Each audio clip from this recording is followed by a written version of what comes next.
한 주간 안녕하셨습니까? 네. 개인적으로 또 이렇게 많은 교제를 나눌 수 없어서 어떻게 지내시는지 많이 궁금합니다. 여러 가지 좀 어렵고 우리를 불안하게 하는 소식들이 참 많죠. 네. 코로나로부터 시작해서 경제적인 것, 또 여러 가지 우리가 처한 환경과 상황들이 우리에게 그렇게 즐거움과 기쁨을 줄 만큼 녹록하지 않습니다. 우리가 어둠에 대해서 얘기하자면 끝이 없죠. 네. 이 세상의 빛이 아닌 것에 대해서 말하자면 얼마만큼 얘기할 수 있을까요? 네. 땅만 보시는 분들이 많은데 여기 와서도 땅만 보진 않으시길 바랍니다. 얼마나 많을까요? 어두운 것, 안 좋은 것, 힘든 것 너무 많아서 다 헤아릴 수가 없습니다. 하나님의 백성이라고 불리는 사람들은 그 가운데서 무엇을 찾는 사람들이죠? 그 가운데서 우리는 뭘 찾을까요?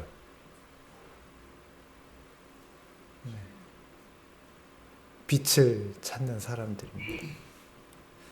오늘 그러한 빛을 우리가 하나님의 말씀 가운데 발견할 수 있게 되기를 소원합니다. 원래 이 신물교훈 29장에 있는 내용으로 3번의 시간을 하려고 했어요. 그래서 지난주에 벌써 2시간 했고 이번 안식일에 1번 하려고 그랬는데 제가 주중에 말씀을 계속 연구하면서 우리의 이해가 좀 부족한 걸 좀 많이 느꼈어요. 그래서 2시간을 추가로 좀 늘렸습니다. 전부 5시간이 되죠. 그만큼 이 혼인잔치에 대한 내용은 굉장히 많은 부분을 포함하고 있습니다. 특별히 좀 더 확대해서 얘기하자면 다니엘서와 계시록에 있는 다니엘 11장 40절부터 이후의 사건들 12장 1절까지요. 그리고 계시록 17장과 18장 더 나아가서 계시록 14장에 있는 세천사의 기별까지 다 연관되어 있기 때문에 그냥 이것을 하지 말고 단순하게 실무교훈 29장에 있는 내용만 하고 마칠까 고민하다가 오늘 그리고 내일 안식일을 부가적으로 2시간을 좀 더 조금 깊게 이 부분을 다뤄보자 그렇게 좀 생각을 해보았습니다. 여러분이 예전에 사경회 때 한번 나눠드렸던 재림신앙의 두 기둥 그 책의 7장에 보시면 보라 신랑이로다 같은 제목으로 요 비슷한 내용들이 들어가 있습니다. 요걸 혼인잔치와 연관해서 연구하시면 지금 전해지는 여러 말씀들이 어떤 의미인지에서 좀 더 분명히 알 수 있을 거라고 생각합니다. 이 중요한 주제에 대해서 좀 더 명확한 이해가 있게 되기를 소원합니다. 시작하는 말씀으로 계시록 19장 7절로 9절에 있는 말씀을 읽고 이 시간 시작하겠습니다. 어린 양의 혼인 기약이 이르렀고 그 아내가 예비하였으니 그에게 허락하사 빛나고 깨끗한 세마포를 입게 하셨은즉 이 세마포는 성도들의 옳은 행실이로다 하더라. 어린 양의 혼인잔치에 청함을 입은 자들이 복이 있도다. 계시록 19장 7절로 9절의 말씀입니다. 우리가 읽은 말씀은 마태복음 25장이 아닙니다. 그런데 여기 분명히 혼인잔치가 나오고요.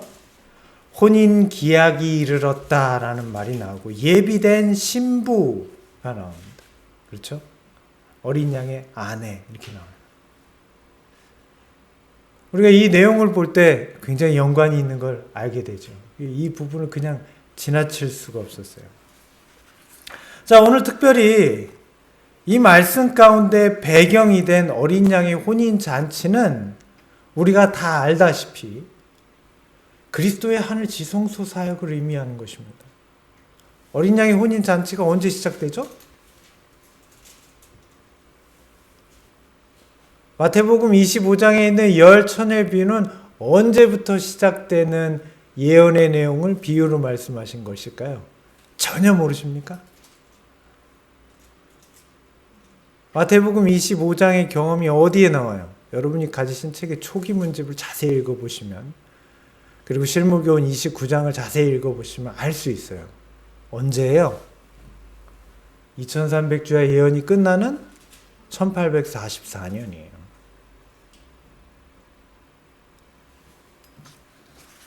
아주 연관이 많이 되어 있죠. 자, 그렇다면 그리스도께서 하늘 지성소에 머무시는 동안 행하시는 일이 무엇이 있습니까? 우리는 다니엘서 8장 14절과 그리고 우리가 계시록 14장에 있는 내용을 통해서 우리는 예수님이 하늘 지성소에서 계시는 동안 하시는 일이 무엇인지 알 수 있습니다. 크게는 두 가지입니다. 뭡니까? 하나는 많이 들었습니다. 네, 중보하신다고 그랬죠. 근데 중보는 성소사역에서도 하셨던 일이에요. 네, 조사심판. 첫째는 조사심판입니다. 자, 두 번째로 오늘 우리가 이 이야기 속에서도 나왔듯이 그리스도께서 하늘 지성소에 계시는 동안 일어나는 일이 하나가 뭐죠? 어린 양의 혼인 예식이 있어요. 그러니까 크게 지성소의 사업 중에 두 가지로 나눈다면 하나는 조사심판으로 표현된 조사심판과 도말 사업. 그 다음에 뭐가 있어요? 혼인식이 있는 거예요. 이 두 가지가 예수님의 지성소 사역의 중심이에요. 자, 그럼 오늘 우리의 말씀 가운데 그리스도께서 이 지성소 사역을 통해 이루시려는 일은 무엇일까요? 자, 조사심판과 혼인식을 연결해서 생각하자면 이렇습니다. 자, 혼인잔치에서 등장하는 내용 중에 우리가 기억하는 몇 가지가 있는데요. 자, 혼인잔치의 첫째, 들어간 사람과 들어가지 못한 사람이 있었습니다. 기억하십니까? 마태복음 25장입니다. 자, 그리고 같은 비유지만 좀 다른 내용으로 등장하는 게 혼인 예식의 청함을 받았다가 어떻게 된 사람이 있었어요? 청함을 받았는데 쫓겨난 사람이 있었어요. 네. 그 사람이 왜 쫓겨났습니까? 예복을 입지 않았기 때문이에요. 자, 그래서 이 혼인잔치 가운데 우리가 기억해야 될 한 가지는 예복이 의미하는 바는 무엇인가? 왜 혼인잔치에 조사심판이 먼저 있는가? 기억해야 돼요. 자, 그럼 여러분 생각해 보세요. 이 두 비유를 연결해서 생각한다면 혼인잔치 가운데 청함을 받았으나 들어가지 못한 사람이 있었고요. 그 잔치 가운데 초청을 받았어도 결국 들어가지 못하는 내어 쫓기는 사람이 있는데 그 과정을 우리는 뭐라고 부를까요? 조사심판이라고 불러요. 그러니까 조사심판은 뭘 하는 과정이에요? 이 사람이 혼인 예식에 참여할 수 있는가 그럴 수 없는가를 판별하는, 깨닫게 하는 그 시간이 조사심판인 것이죠. 자, 그러면 이 조사심판 동안 일어나는 이 땅의 일은 무엇입니까? 우리는 이 조사심판으로 대표된 어린 양의 혼인잔치, 하늘 지성소에 봉사가 있는 동안이 1844년, 2300주의 예언이 끝나는 시점이라고 들었습니다. 그러면 그때부터 지금까지 이 조사심판의 기간 동안 있는 이 땅의 일은 무엇입니까? 우리는 그 같은 기간을 뭐라고 불렀어요? 은혜의 시기라고 불렀어요. 왜 은혜의 시기라고 부릅니까? 하늘에서는 조사심판이 이루어지고 있어요. 누가 그 혼인식에 참여할 수 있는지를 검사하는, 조사하는 조사심판이 있는데 왜 그것을 우리는 이 땅에서 은혜의 시기라고 부르죠? 성격이 다르잖아요. 조사하는 일은 좀 무서운 일 같고 이 땅에서는 왜 그거를 무서운 일인 것 같은데 왜 은혜라고 부르는 거죠? 왜 하늘에서 우리를 조사하는데 왜 우리는 은혜의 시기라고 불러요? 그 관계를 이해하십니까? 왜 하늘에서는 우리를 조사하는데 우리에겐 그게 은혜의 시기가 됩니까?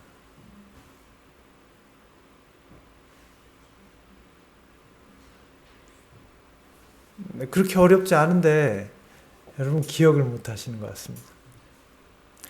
지상에 있는 대속죄일, 성소봉사 중에 대속죄일은 하늘에서 있는 지성소 사역의 한 예표입니다. 자, 그러면 이스라엘 백성이 대속죄일 동안 일어난 일이 뭐예요? 지성소의 사역이 일어나는 동안 대제사장이 지성소에서 사업을 하는 동안, 이 봉사를 하는 동안 바깥에 있는 성도들 사이에는 무슨 일이 있어요? 그들이 1년 동안, 한 해 동안 그들의 모든 죄와 여러 가지 허물들을 용서를 구하고 고백되어서 성소로 전가된 죄가 지성소의 속죄 사업을 통해 완전히 용서되는 거예요. 하나님의 은혜입니까? 밖에 있는 사람들에게 은혜의 시기예요. 그들의 죄를 검사하지만 제사장이 하는 사역은, 대제사장이 하는 사역은 그 죄를 없이 하는 거예요. 그럼 밖에 있는 사람들에겐 그게 은혜예요? 은혜죠. 이해가 안 되십니까?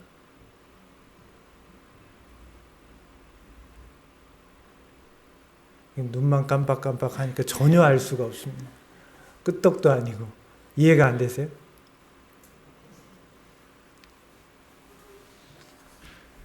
그들의 죄를 조사하는 동안 이 땅에서는 회개할 기회를 준다고요.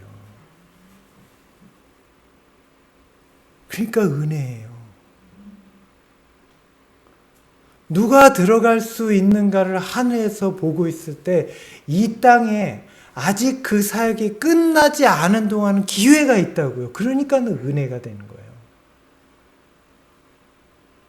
그래서 사실은 이 조사 심판의 기간이 길어질수록 은혜의 시기는 길어지는 거예요. 그래서 은혜예요. 그동안 백성들은 뭘 해야 될까요? 대속죄일 동안 백성들이 자기가 있는 곳에서 한 일은 무엇입니까? 그들의 시선을 대제사장이 있는 지성소로 향하고 그들은 있는 곳에서 다른 모든 일을 멈추고 회개하고 오로지 대제사장이 그들을 위해 베푸시는 구속사업을 묵상하는 일을, 말씀을 연구하는 일을 계속했다고. 그게 대속죄일의 사건입니다. 자, 그래서 우리는 이 조사심판의 사업의 다른 이면을 죄의 도말 사업이라고 불러요. 도말은 무엇일까요? 중보는 우리가 이해하고 있습니다. 중보는 나를 대신해서 강구하시는 거예요. 예수님은 우리를 대신해서 뭘 강구하실까요? 도말은 주님께서 우리를 위하여 하시는 일은 죄의 도말이라고 그랬습니다. 도말은 뭘까요?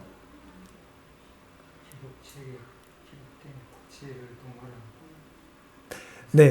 사단에게 죄를 씌워서 네, 맞습니다. 그 의미에 대해서 구약의 성경절이 우리에게 이렇게 설명하고 있어요. 이사야 43장 25절입니다. 지금 말씀하신 내용은 같아요. 나는 나를 위하여 내 허물을 도말하는 자니 내 죄를 기억지 아니하리라. 자, 여기 도말이라는 말이 나와요. 도말이라는 용어 자체는요, 두 가지 의미가 있습니다. 하나는 그것 자체를 이렇게 칠을 하듯이 칠해서 보이지 않게 하는 거예요. 그걸 도말이라고 불러요. 페인트를 칠하는 것과 같고요. 옛날에 점토파는 거기 흙을 메워서 보이지 않게 하는 것과 같아요. 근데 그 의미는 무엇이냐 하면 기억에서 지워버리는 거예요. 그래서 우리가 읽었던 이사야서 43장 25절에는 뭐라고 그랬죠? 나는 내 허물을 도말하는 자니 내 죄를 내가 기억하지 않으리라. 자, 하나님께서 그 기억하지 않으신다는 의미는 무엇일까요? 하나님은 기억하시는 분이에요. 하나님은 뭘 기억하실까요? 우리의 존재를 기억하시고 우리의 형질을 기억하시고 내 이름을 내 손바닥에 새기고 하나님은 기억하는 존재예요. 하나님은 잊지 않으세요. 결코 잊지 않아요. 근데 무엇도 잊지 않으실까요? 우리의 죄악도 잊지 않으세요. 단 한 가지, 솜털같이 우리의 기억 속에 있지도 않은 죄악을 하나님은 다 기억하세요. 그게 기록이에요. 하늘의 기록이에요. 자, 그런데 오늘 이 놀라운 사건이 있죠. 하나님께서 스스로 하시는 말씀이 내 허물을 도말하겠다. 어떻게 하는 게 도말이에요? 하나님의 기록에서 지운 거예요. 그것을 성경은 내 죄를 기억지 않는다 그랬습니다. 모든 것을 기억하시는 분이, 결코 잊을 수 없는 분이 우리의 죄를 기억에서, 기록에서 지우시는 것입니다. 그래서 같은 말을 다른 의미로 멸하다라고 표현했어요. 하나는 구약의 말이고 하나는 신약의 말이에요. 둘 다 도말이라는 의미예요. 그래서 도말은 완전히 없애버리는 거예요. 특별히 죄악의 도말은 그 모든 기록이 다 사라지고 그 기억이 사라지는 것입니다. 성경 주석에는 그것을 이렇게 표현합니다. 하나님의 용서는 단지 과거의 죄의 기록을 지워버리는 사법적인 절차가 아니다. 생애에서 죄를 도말해서 사람을 변화시키는 능력이다. 이 말을 이해하십니까? 하나님이 말씀하시는 죄의 도말이라는 것은 단순히 그 사실을 없애는 게 아니고 죄를 우리 생애에서 완전히 없애셔서 우리를 변화시키는 능력이에요. 그게 언제 일어나는 거예요? 조사 심판이 있는 동안 일어나게 될 일입니다. 하나님께서는 죄를 도말하심으로 죄인들을 성도로 변화시킨다. 여기에는 우리의 능력도 있고 우리의 책임도 있어요. 우리가 생각할 때 용서해 준다라면 마음이 홀가분해지는데 변화해서는 약해집니다. 근데 하나님의 도말은 용서와 변화가 같이 있어요. 우리는 이 사실을 믿어야 합니다. 그것이 예수님이 지성소에서 속죄하시는 사업의 중심에 있어요. 조사심판은 우리의 모든 잘못들을 드러내어 회개케 하고 회개한 자의 죄를 없애줍니다. 뿐만 아니라 우리의 회개를 통해서 그리스도의 능력을 힘입어 새로운 사람으로 변화되게 하는 거예요. 이어지는 말씀입니다. 하나님께서는 회개한 죄인을 마치 그가 죄를 범하지 않았던 것처럼 취급하신다. 왜 그렇습니까? 그는 죄를 범하지 않을 것이기 때문에 그래요. 주님께서 한 여인을 용서하시면서 뭐라고 얘기하십니까? 뭐라고 얘기하시죠? 모두가 그를 정죄하고 죽이려고 했을 때, 다 돌을 들고 찾아왔을 때 주님께서 뭐라고 하셨죠? 나는 너를 정죄하지 아니한다 라고 말씀하셨습니다. 하나님의 은혜죠. 그런데 하나님의 은혜는, 주님의 용서는 그것으로 끝나지 않아요. 주님께서 그 여인에게 말씀하셨어요. 뭐라고 말씀하셨죠? 다시는 죄를 범하지 말라 하셨어요. 이것이 주님의 도말이에요. 그렇게 되게 하시는 거예요. 그게 주님의 사업이에요. 오늘 우리는 그 말씀이 믿어져야 합니다. 그것이 우리에게 새겨져야 되고 우리가 그런 사람이 되어야 합니다. 될 수 있음을 믿어야 합니다. 그것이 오늘 주석에 나온 말씀처럼 죄를 범하지 않았던 것처럼 취급하시는 하나님의 은혜요, 그분의 능력입니다. 그런데도 왜 우리는 지금 이 땅에서 자꾸만 우리의 허물과 잘못을 경험할까요? 우리가 예수님이 이 모든 일을 마치시고 재림하시기를 소원하십니까? 그렇다면 우리는 우리의 모든 죄들을 고백하고 그 죄로 인해서 날마다 고통받으시는 그리스도를 볼 수 있어야 합니다. 그럴 때 우리의 죄악이 그쳐요. 그래야만 우리가 습관적으로 반복하는 죄에서 벗어날 수 있습니다. 잘 이해가 되십니까? 죄악이 끝났는데도 계속 그 고통이 반복된다. 이게 이해가셔요? 예수님이 십자가에 달려있는 동안에 우리가 이해가 가요. 그분이 못이 손을 찌르고 그분이 십자가에서 헐떡거리시면서 얼마나 큰 고통을 겪으셨는가. 자, 그런데 지금은 아니잖아요. 죄의 고통은 무엇일까요? 제가 적절한 예를 찾았는데 아무리 찾아도 이걸 어떻게 설명해야 될지 다 모르겠어요. 그래서 제가 한 가지 예를 들어서 설명을 드릴게요. 이것이 잘 이해가 될지는 모르겠지만 제가 찾아낸 가장 근사한 비슷한 이 땅의 한 예예요. 여러분 이 경우를 한번 보세요. 세상의 병 중에 이런 고통이 있어요. 대부분의 사람이 들어보지 못한 병이에요. 그거는 CRPS라는 병이에요. 아주 희귀한 병이에요. 아주 희한한 병이에요. 세상 말로 하면 꾀병이에요. 그런데 이 CRPS라는 병의 통증은 어마어마해요. 사람의 통증을 10으로 나눕니다. 10단계로 나와요. 그러면 여성들이 하는 생리통이 한 8단계, 6단계 이렇게 있습니다. 그 다음에 3단계가 뭐냐면 아이를 낳는 고통이에요. 그럼 1단계는 뭘까요? 제일 고통스러운 거예요. 화상이에요. 근데 이 CRPS는요, 화상보다 더 고통스러워요. 온몸에 불이 붙은 것과 같은 통증을 느껴요. 대부분의 사람들이 이것 때문에 자살을 결심한대요. 근데 더 놀라운 건 뭐냐면 몸에 아무런 상처가 없다는 거예요.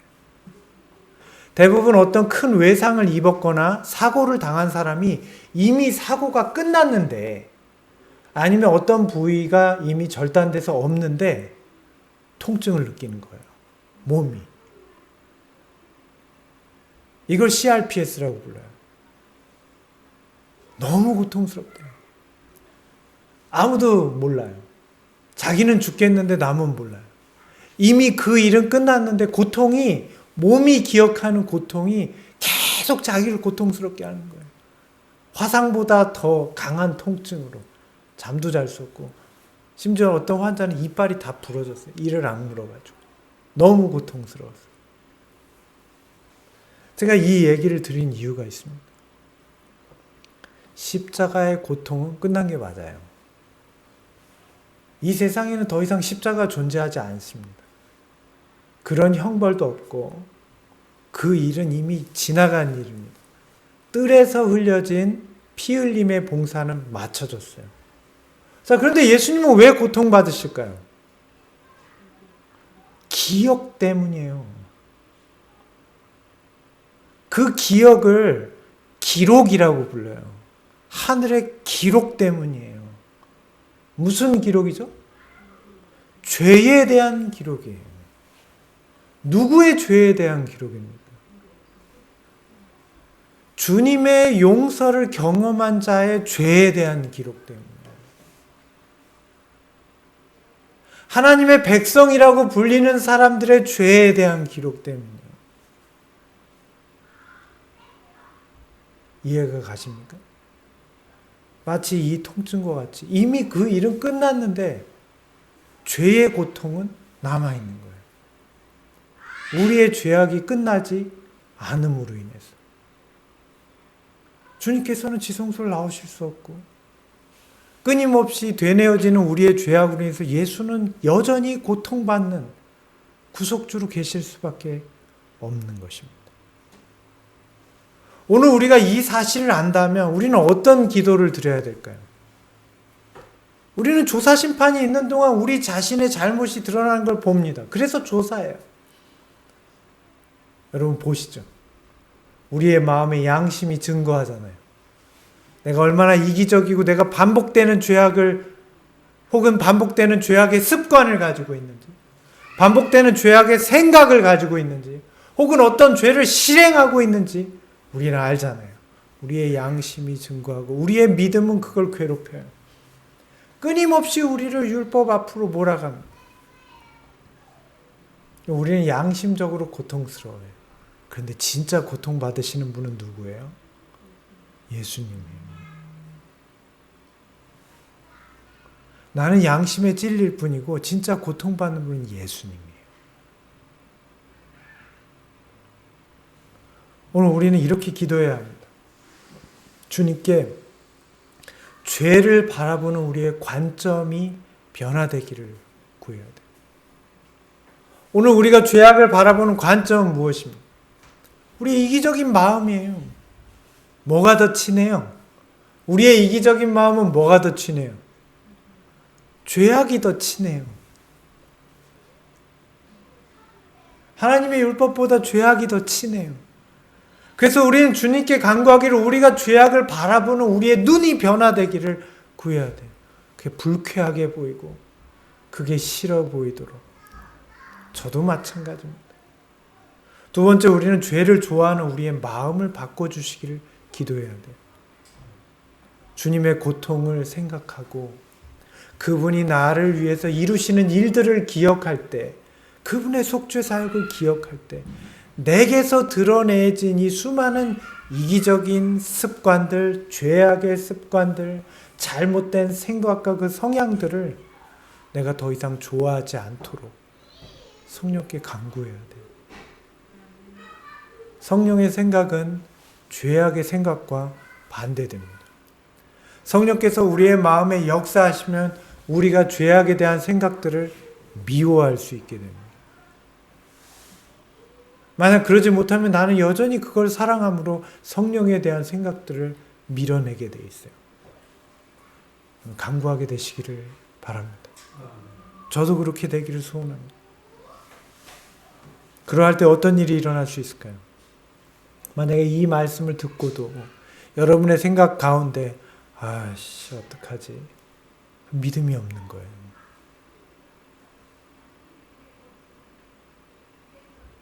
그렇죠? 우리의 마음속에 패배적인 생각이 있으면 믿음이 없는 거예요. 그럴 때 이 말씀을 기억하시기 바랍니다. 로마서 8장 3절입니다. 여기 이렇게 기록하고 있어요. 여러분의 생각으로, 여러분의 책으로 혹은 눈으로 읽으시면 좋겠습니다. 율법이 육신으로 말미암아 연약하여 할 수 없는 그것을, 육신은 연약해서 할 수 없는 그것을, 우리의 육신은 연약해서 할 수 없는 그것을, 나는 할 수 없다는 그것을 하나님은 하시나니. 이 말씀은 무슨 뜻입니까? 오늘 하나님께서 내게서 하실 수 있음을 믿어야 한다는 것입니다. 그것이 실제로 이루어질 것을 우리는 믿어야 한다는 것입니다. 왜냐하면 어린 양의 혼인식이 가까웠기 때문이에요. 이 조사 심판이 마치면 우리의 모든 죄악은, 회개한 자의 모든 죄악은 도말되고 그는 어린 양의 혼인잔치에 참여할 어린 양의 신부의 한 사람이 됩니다. 예루살렘의 거민이 돼요. 그 사람은 어떤 사람일까요? 모든 죄악을, 도말을 경험한 사람, 자신의 모든 죄를 회개한 사람이에요. 오늘 이 말씀과 같이 육신으로는 연약해서 할 수 없는 그것을 하나님의 능력으로 하시는 것을 경험한 자예요. 그 일이 가깝다고요. 언제요? 바로 지금 이 은혜의 때, 1844년 이후에 하늘의 혼인잔치라고 불린 조사심판과 혼인식이 있기까지의 이 기간 동안 하늘 지성소의 대제사장으로 계신 그리스도께서 행하시는 사업을 통해 우리에게 이루어지는 일이 이 일입니다. 이것을 마음으로 믿을 수 있게 되시기를 바랍니다. 오늘 계시록 19장 7절에는 그것을 이렇게 표현합니다. 어린 양의 혼인 기약이 이르렀고 그 아내가 자신을 위하여 준비하였으므로. 여기 이 말씀을 한번 자세히 보십시오. 혼인 기약이 이르렀어요. 여성분들 계신데 혼인 기약이 이르르면 여성분들은 뭐 하십니까? 저도 잘은 모르지만 제 경우를 돌이켜보면 굉장히 준비를 많이 하더라고요. 혼인이 가까워지면 옷도 맞춰야죠. 옷도 맞춰야죠. 예쁘게 입고 또 무슨 뭐 평소에 안 봤던 샵에 가서 막 이렇게 다 관리도 받고 혼수도 다 준비하고 가장 예쁘고 가장 아름답고 가장 좋은 모습으로 가길 준비하잖아요. 언제요? 혼인 기약이 가까웠기 때문에. 온주는 무슨 말인지 모르겠지. 그렇게 할 거라고 네가. 자신의 신랑 될 자신의 남편에게 가장 좋은 최고의 아름다움과 사랑을 전해주기 위하여 오늘 우리의 혼인 기약이 가깝다는 것입니다. 우린 무엇을 하고 있습니까? 이 말씀을 보세요. 그의 아내가 자신을 위하여 준비했다 그랬습니다. 오늘 우리에게서 이런 준비가 이루어지고 있습니까? 오늘 우리에게서 준비가 이루어지는 것입니다. 어떤 면에서 우리는 굉장히 피동적으로 하나님이 내 대신 준비를 해 주시지 뭐 이렇게 생각을 합니다. 그런데 성경은 어린 양이 그의 아내가 자신을 위하여 준비했다라고 계시록 19장 7절은 분명히 얘기해요. 오늘 우리에게 있어야 할 준비는 무엇입니까? 온전히 아름다운 모습으로 준비되는 거예요. 오늘 우리가 준비해야 될 준비 가운데 우리는 어떤 마음을 가지고 준비가 될까요? 이 지상에 있는 우리가 어떤 마음을 가지고 준비가 될까요? 뭐 하늘나라에는 일단 물건은 못 가잖아요. 물건으로 갈 수 있는 거는 이 사람밖에 없으니까. 이 옷을 걸치고 갈 것도 아니고. 자, 그러면 이 땅에서 우리는 아무것도 이 지상의 물질로는 대표될 수 없는 어떤 준비가 필요할까요? 마음의 준비하면 어떤 준비입니까? 저는 두 가지를 한번 생각해 보았습니다. 믿음과 양심이에요. 우리가 이 마지막 때에 재림을 기다리는 우리의 마음의 준비는 첫째는 믿음이요, 두 번째는 양심입니다. 자, 믿음은 무엇입니까? 나한테 있는 걸 믿는 게 아니에요. 믿음은 뭐죠? 없는 것을 받은 것처럼 믿는 거예요. 믿음은 무엇이죠? 보이지 않는 분을 보이는 것처럼 믿는 거예요. 나에게 현재 이루어지지 않은 일을 이루어질 것으로 믿는 거예요. 아니, 이루어진 것으로 믿는 거예요. 마치 아들이 없던 아브라함이 아들이 있을 것으로 믿는 것처럼 가나안 땅을 차지하지 못했던 그가 가나안 땅을 받은 것으로 믿는 것처럼 하늘의 별과 같이 원수의 문을 얻을 그의 후손이 단지 아들 한 명밖에 없지만 주신 것처럼 믿는 것처럼 믿는 거예요. 오늘 우리에게 필요한 믿음은 무엇입니까? 그 믿음이에요. 진리에 대한 믿음이에요. 오늘 이 마지막 때에 우리를 준비시키는 가장 큰 한 가지는 진리에 대한 믿음입니다. 우리는 이 진리를 통해서 그리스도를 경험합니다. 우리는 이 진리를 통해서 마지막 때가 어떨지 알게 되고요. 우리는 이 진리를 통해서 내 눈으로는 보이지 않지만 하늘 지성소에서 하시는 그리스도의 속죄 사업을 볼 수 있어요. 그것은 우리의 믿음이에요. 그것이 믿음이에요. 모든 믿음의 기초는 어디에 있어요? 진리에 있어요. 진리의 말씀에 있다고요. 다른 아무것도 우리가 의지할 수 있는 게 없죠. 오늘 우리가 경험하지만 교회 생활도 이젠 더 이상 의지할 수 없고 인간관계도 어떤 사람도 의지할 수 없어요. 그러나 말씀은 여전히 우리의 곁에 있어요. 우리는 진리를 통해서 이 믿음을 경험해야 합니다. 그리스도에 대한 믿음, 그분이 이루시는 일에 대한 믿음, 그분이 성취해 가고 계시는 그 모든 사업에 대한 믿음이 있어야 합니다. 두 번째는 사랑하는 마음입니다. 이건 뭘까요? 사랑하는 마음은 뭘 말하는 걸까요? 오늘 우리 마음 가운데 있는 양심은 무엇입니까? 우리 마음속에 있는 양심은 이거예요. 내가 이 세상에서 사랑하지 말아야 될 것을 알려줍니다. 그게 우리 양심이에요. 사랑하지 말아야 될 걸 사랑하면 양심에서 어떤 소리가 들리십니까? 괴롭죠? 네. 또한 양심은 뭘 알려줘요? 이 세상에서 우리가 사랑해야 될 것을 알려줘요. 사랑하지 않을 것만 사랑하고 사랑할 걸 안 하고 있으면 양심이 계속 괴롭히죠. 이웃을 사랑해야 하는 것. 하나님의 말씀을 더 깊이 사랑하고 예수님을 사랑해야 되는 것을 우리의 양심이 알려주죠. 오늘 우리의 양심을 일깨우는 것은 무엇입니까? 역시 사랑이에요. 어떤 사랑입니까? 하나님의 율법을 통해 나타나는 자아가 존재하지 않는 전혀 이기적이지 않은 예수님의 사랑이에요. 하나님의 사랑입니다. 그분의 품성이에요.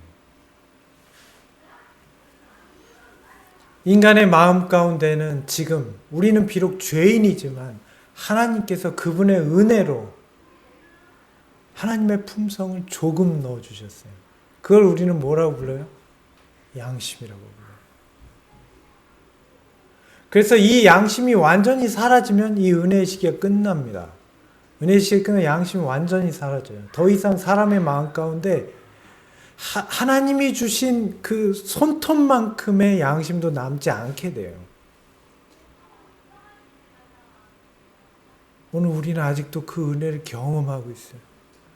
그래서 이기적이지만 그 양심을 통해서 하나님의 사랑을 분별하고 여전히 이기적이지만 하나님의 율법을 통해 나타난 그분의 품성과 사랑을 예수 그리스도를 통해 발견할 때 어때요? 찔림을 받고 끊임없이 참다운 사랑인 하나님의 품성을 향해서 가까이 가게 되고 그 사랑이 내게 있게 되길 사모하게 되는 거예요.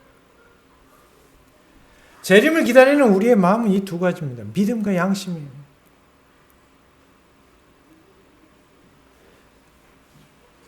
이제는 그리스도의 하늘 봉사의 국면이 조사 심판이 거의 마쳐질 것이고 이제 어느 순간 우리가 알 수는 없겠지만 그 말씀을 사모하는 백성들은 깨달을 것입니다.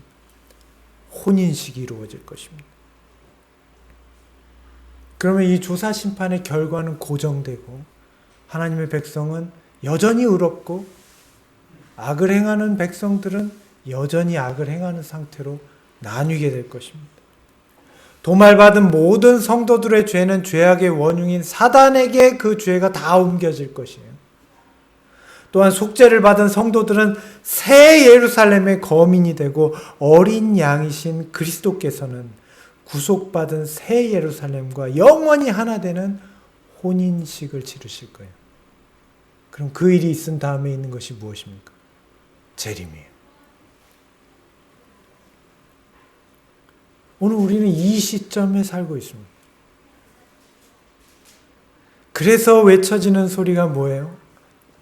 마태복음 25장에 뭐라고 했습니까?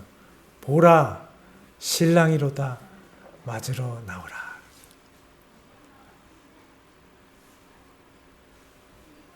오늘 계시록 21장 9절로 10절에 그 부분에 대하여 이렇게 묘사합니다. 내가 신부 곧 어린 양의 아내를 내게 보이리라 하고 하나님께로부터 하늘에서 내려오는 거룩한 성 예루살렘을 보이니. 왜 조사 심판이 먼저 있습니까? 왜 이 혼인 예식보다 조사 심판이 먼저 있을까요? 어린 양의 아내를 준비시키는 것입니다.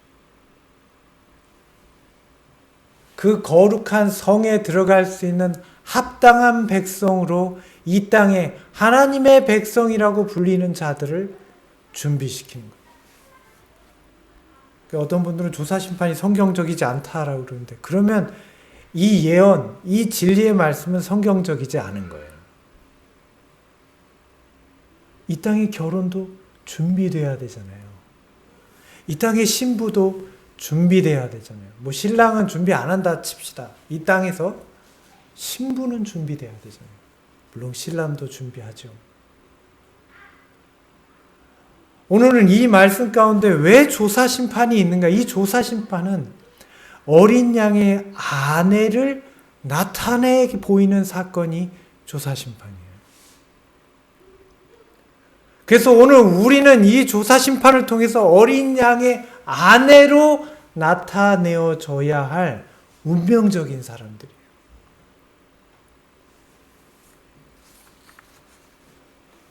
오늘 예언 가운데에서 우리가 들었던 말씀이 무엇입니까? 혼인잔치에 들어간 사람들은 등뿐 아니라 그릇에 기름을 준비한 자들이었다. 기억하시죠? 성경에서 진리의 지식을 얻은 사람들은 또한 성령과 하나님의 은혜를 가지고 있었다. 그리고 캄캄한 시련의 괴로운 밤에도 참고 기다린 사람들은 더욱 광명한 빛을 얻기 위하여 성경을 상고하였고, 그들은 하늘 성소에 관한 진리와 구주의 봉사의 변동을 깨닫고 믿음으로 하늘 성소에서 봉사하고 계시는 그분을 따라갔다. 자, 이 얘기가 설명하고 있는 내용이 무엇입니까? 하늘 지성소에서 이루어지는 그리스도의 속죄 사업, 조사 심판과 혼인 예식을 혼인 잔치라는 비유를 통해서 설명하고 있는 거예요. 그들은 등과 기름을 가진 사람들이에요. 열처녀의 비유에 나오잖아요. 등과 기름을 가진 사람. 등은 말씀이요, 기름은 성령이었어요. 그들은 성령과 하나님의 은혜를 가지고 있었어요. 그래서 하나님의 말씀을 통해서 무엇을 가지고 있는 거예요? 진리에 대한 믿음. 그 믿음으로 그리스도를 경험하고, 그 믿음으로 보이지 않는 그리스도의 속죄 사업을 믿음으로 바라보고, 그 믿음으로 이 땅에 우리가 어떤 백성으로 준비될 것인지, 지금 당장은 남루하고 보이지 않는 나의 이런 더러운 옷이 아니라 놀라운 구주의 품성이 입혀지게 될 걸 믿는 믿음을 이 등과 기름으로 얻게 된다고요. 그리고 그들은 어떻습니까? 캄캄하고 시련의 괴로운 밤을 참고 기다려요. 그게 언제일까요? 하나님의 진리의 등불이 꺼져가는 시대. 하나님의 진리의 등불은 이제 어디에 있어요? 등과 기름을 준비한 자들에게만 있어요. 이 세상에서는 이 진리의 등불이 이미 꺼져버렸어요. 잘 들리지 않아요. 전에도 믿지 않아요. 믿지 못할 만한 수만 가지 이유가 있어요. 그래서 그것을 믿는 사람들에게 이러한 세상은 어떤 세상이에요? 괴로운 밤, 참고 기다려야 되는 긴 밤, 어둡고 긴 밤, 신랑이 더디움으로 깊은 밤중이 된 그런 상황에서 그들은 기름과 등불을 가지고 기다리는 거예요. 진리에 대한 믿음으로. 무엇을 끊임없이 생각하면서 사랑의 마음, 양심 가운데 나타난 하나님의 품성을 끊임없이 생각하고 그것이 나에게 나타날 걸 믿으면서. 어떤 진리가 그들을 그렇게 이끌어 줬습니까? 하늘 성소에 관한 진리. 그래서 이 말씀이 중요해요. 하늘 성소에 관한 진리를 모르면 우리는 그 등의 등불을 밝힐 수 없어요. 구주의 봉사가 성소로부터 지성소로 변동된, 뜰에서 하늘 성소로 변화된 구주의 사역의 변동을 깨닫지 못하면 안 됩니다. 그런 사람들이 믿음으로 하늘 성소에서 봉사하시는 그분을 따라가는 자들이 이 진리를 연구하고 깨닫고 믿어서 진리에 대한 믿음과 하나님의 품성에 대한 깨달음을 가진 사람들입니다. 또한 성경의 증거들을 통하여 같은 진리를 받아들이고 그리스도께서 마지막 중보의 일을 필요하고 이 모든 조사 심판의 사업과 죄의 도말을 마치시고 그의 나라를 받으시는 혼인입니다. 그의 나라를 받으시는 게 혼인이에요. 예루살렘을 받으시는 거예요. 그것을 성경은 결혼, 혼인이라고 불렀어요. 예루살렘의 거민이 된 이 땅에서 그 진리를 믿음으로 하나님의 품성에 대한 깨달음과 경험이 있는 자들이 그 나라의 백성으로 그리스도와 영원히 하나 되는 일, 그것이 나라를 받으시는 일, 어린 양의 혼인식이에요. 하나님 앞으로 들어가실 때 믿음으로 그리스도를 따라가는 모든 사람들은 다 그 혼인 잔치에 들어가는 자들로 표상되어 있다. 이제 이 말씀의 의미를 아시겠습니까? 오늘 초기 문집에는 이 말씀을 이렇게 설명합니다. 나는 그리스도께서 지성소에 계시는 동안 새 예루살렘과 결혼하실 것을 보았다. 그분은 지성소의 일을 마치면 왕권을 가지시고 이 세상에 강림하셔서 그분의 재림을 참고 기다린 보배로운 자들을 데려가실 것이다. 어떤 자들을 데려가십니까? 재림을 참고 기다린 사람들이 누구예요? 새 예루살렘에 거민된 사람들. 그 사람들은 어디에 들어간 사람들이에요? 혼인식에 들어간 사람들이에요. 이 땅에서 그 진리에 대한 믿음으로 하나님의 품성을 경험하고 하늘에서 이루어지는 어린 양의 혼인식에 믿음으로 들어간 자들을 데리러 오시는 거예요. 그들이 보배로운 자들이에요. 이것이 언제 이루어질 일입니까? 바로 저와 여러분의 시대에 이루어질 일입니다. 왜냐하면 이제 이 속죄 사업이 끝날 때가 가까웠잖아요. 어린 양의 혼인 기약이 가까웠잖아요. 그 음성이 무엇이었죠? 밤중에 소리가 있어 말하기를 보라 신랑이로다 맞으러 나오라. 이제 이 음성이 들리게 될 것입니다. 재림을 기다리는 백성들은 이 마지막 지성소의 사역을 믿음으로 바라보는 사람들입니다. 그래서 이 재림 신자들에게 전해야 될 메시지가 있어요. 이 세상에 하나님의 백성이라고 불리는 사람들에게 이 마지막 지성소의 중보 사역을 바라보라고 그 믿음을 가져야 된다고 전해 주어야 될 책임이 먼저 경험할 재림 신자들에게 있는 거예요. 주님께서는 그러한 우리의 사명에 대해서 이렇게 말씀하셨습니다. 누가복음 12장 36절입니다. 너희는 마치 그 주인이 혼인집에서 돌아와 문을 두드리면 곧 열어주려고 기다리는 사람과 같이 되라. 누가복음 12장 36절의 말씀입니다. 여기 보면 그 주인, 다른 말로 하면 그 신랑이 어디에서 돌아옵니까? 그 주인이 어디에서 돌아와요? 혼인집에서 돌아옵니다. 그러면 이 신랑이 어디로 오고 있는 것입니까? 이 땅으로 오고 있는 거예요.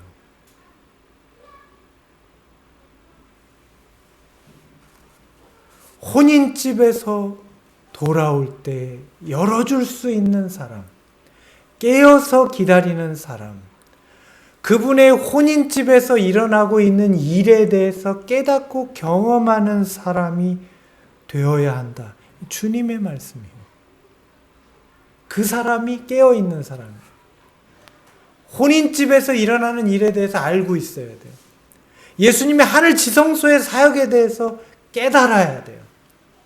전해줄 수 있어야 돼요. 그래야 문을 열어주는 사람이죠. 신랑을 분별할 수 있는 사람이 되어야 돼요. 신랑이 오는 길을 밝혀줄 수 있는 등과 기름을 준비한 사람이 혼인집에서 돌아오는 주인에게 문을 열어줄 수 있는 사람이에요. 오늘 그러한 자들에게 주님의 약속은 무엇입니까? 누구든지 내 음성을 듣고 문을 열면 내가 그에게로 들어가 그와 더불어 먹고 그는 나와 더불어 먹으리라. 사랑하는 성도 여러분, 이것이 이 지상에 있을 마지막 사건입니다. 오늘 주님께서 우리에게 함께 하실 때 주님께서 우리와 함께 하시는 그 음성은 성령의 음성입니다.